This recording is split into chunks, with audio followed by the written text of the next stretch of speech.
Hello lovelies, and welcome back to my 3-part series for Tomie's look. We are on the final part today where we put it all together, her normal makeup and her mask. Let's get started. Here I'm just trying on the mask to see where it should lay on my face. From there, I'll begin to add some liquid latex as a bonder between my face and the mask. I was super afraid of this falling off, so I wanted a little more protection for it. Once you've figured out where you would like it to be placed, you will put your liquid latex along that line of your face. If you're allergic to liquid latex, please don't put this on your face. You can use spirit gum in replace of this, but please keep in mind that for spirit gum, they have a special kind of solution that helps you take it off of your face. Once you put your liquid latex on and it feels a little tacky to the touch, you can put on your mask right on top of it. Here comes the messy part again. We are going back in with our colored scar wax, and we're going to adhere the mask itself to our face by creating those same little worm logs and applying them directly onto your face.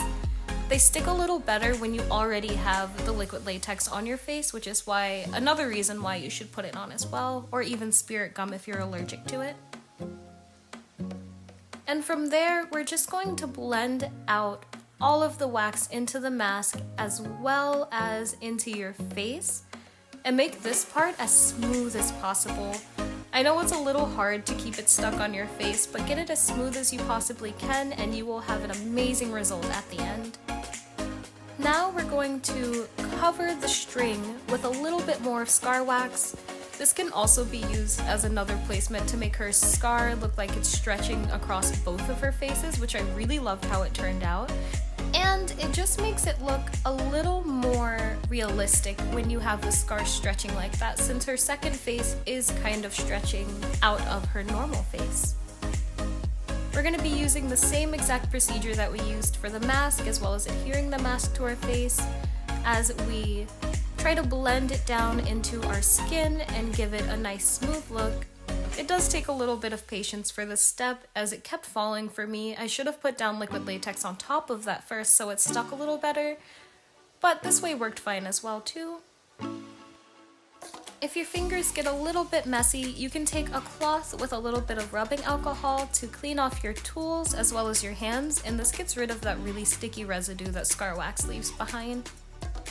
You can also line up the scar wax that's on your face to match it with the scars that are on the mask itself, and this makes it look a little more seamless and refined for the finished look.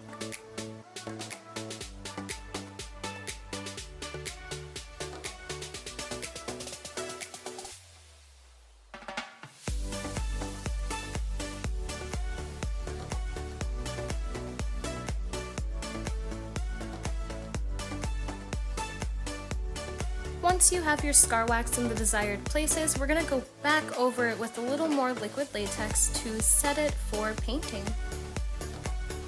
Make sure that you don't make this part a little too globby, or you will get those white streaky residues and it will look really shiny on your natural skin as well.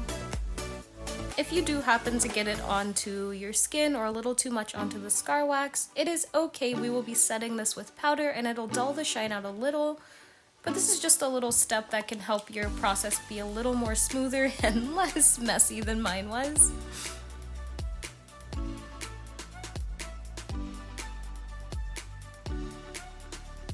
For the painting process, we will be using the same process we used on the mask itself. We're going to go into all of those nooks and crannies with a little bit of a darker color to make more depth, to get rid of the shine, and also to make it just appear a little more realistic.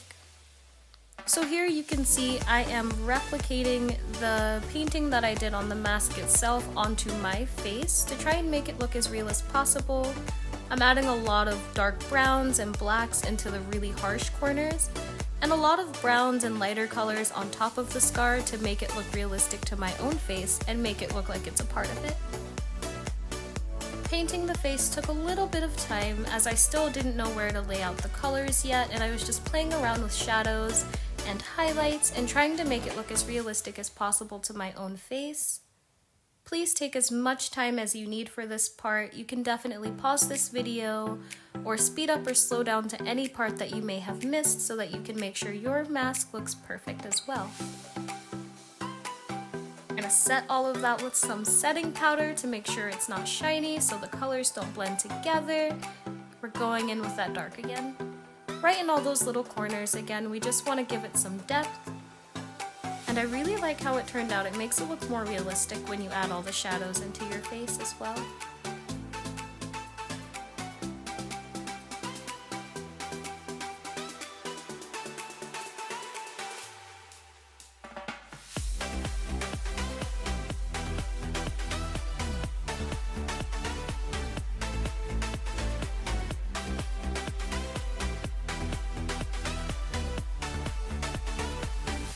Here I'm going in with our red body paint to add a little bit of color to the scar. Scars are a bit tricky. They have a little bruising around the sides of it, maybe a darker purple or black or red around the edges, and the top of the scar is a lighter color than the color of your skin. So I'm going in with this red to make it appear a little swollen, a little ripped, and a little more realistic as well. This process has a lot of layering, a lot of putting more setting powder on top to make it dry, and a lot of different components to make it look realistic. You just want to blend that out as best as possible. You don't want the lines to be too harsh, as that's not what scars look like. But once you get that part down, your cosplay will look perfect.